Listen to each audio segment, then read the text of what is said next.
स्वागत है दोस्तों। आप सभी की परीक्षाएं बहुत नज़दीक हैं और उसी को ध्यान में रखते हुए हिंदी साहित्य में जो बहुत महत्वपूर्ण पंक्तियां पूछी जाती हैं, रिपीटेड पंक्तियां, उन सभी का कलेक्शन है इस वीडियो में।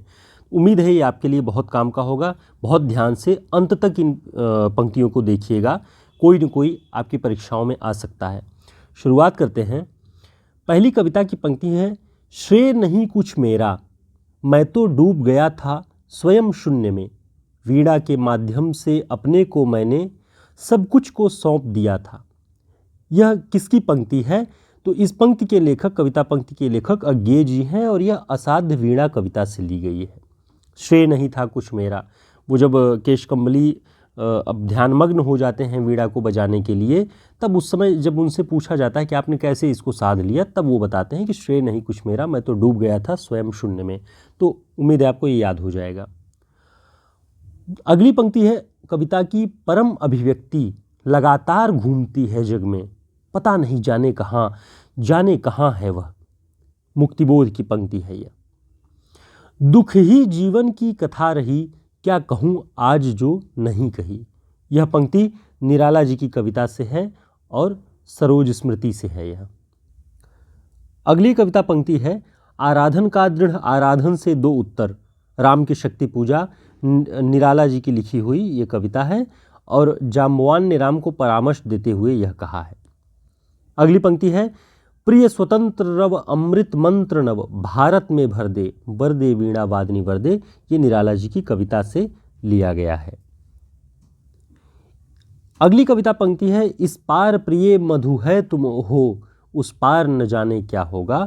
हरिवंश राय बच्चन जी की पंक्ति है। दिवस का अवसान समीप था, गगन था कुछ लोहित हो चला।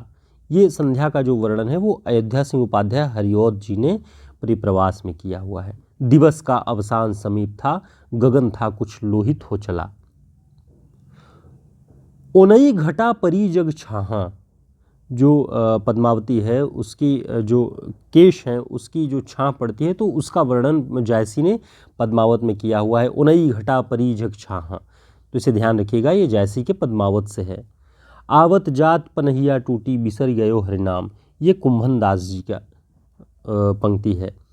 कीरति भनीति भूति भल सोई, सुर सरि सम सब कर हित होई, ये तुलसीदास जी की पंक्ति है। कवित्त विवेक एक नहीं मोरे, ये तुलसीदास जी की पंक्ति है। गोरख जगायो जोग और भगति भगायो लोग, तुलसीदास जी की पंक्ति है। मोरा जोबना नवेलरा भयो है गुलाल, कैसे घरदीनी बकस मोरी माल, ये अमीर खुसरो जी की पंक्ति है। सूनी सेज डरावन लागे, बिरहा अगिन मोहि डस डस जाए, अमीर खुसरो जी की ये पंक्ति है। आगे कुछ गद्य की भी पंक्तियां हैं जो परीक्षाओं में पूछी जाती हैं। चींटी से लेकर हाथी पर्यंत, पशु भिक्षु से लेकर राजा पर्यंत, मनुष्य बिंदु से लेकर समुद्र पर्यंत, जल अनंत आकाश, अनंत पृथ्वी, अनंत पर्वत, सभी पर कविता हो सकती है। यह पंक्ति किसकी है? महावीर प्रसाद द्विवेदी जी की।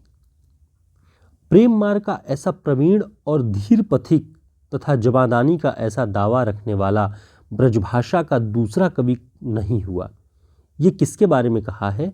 आचार्य रामचंद्र शुक्ल ने रीति मुक्त कवि घनानंद के बारे में कहा है कि प्रेम मार्ग का ऐसा प्रवीण और धीर पथिक तथा जबादानी का ऐसा दावा रखने वाला ब्रजभाषा का दूसरा कवि नहीं हुआ। आगे देखिए, किसी कवि का यश उसकी रचनाओं के परिमाण के हिसाब से नहीं होता, बल्कि गुण के हिसाब से होता है।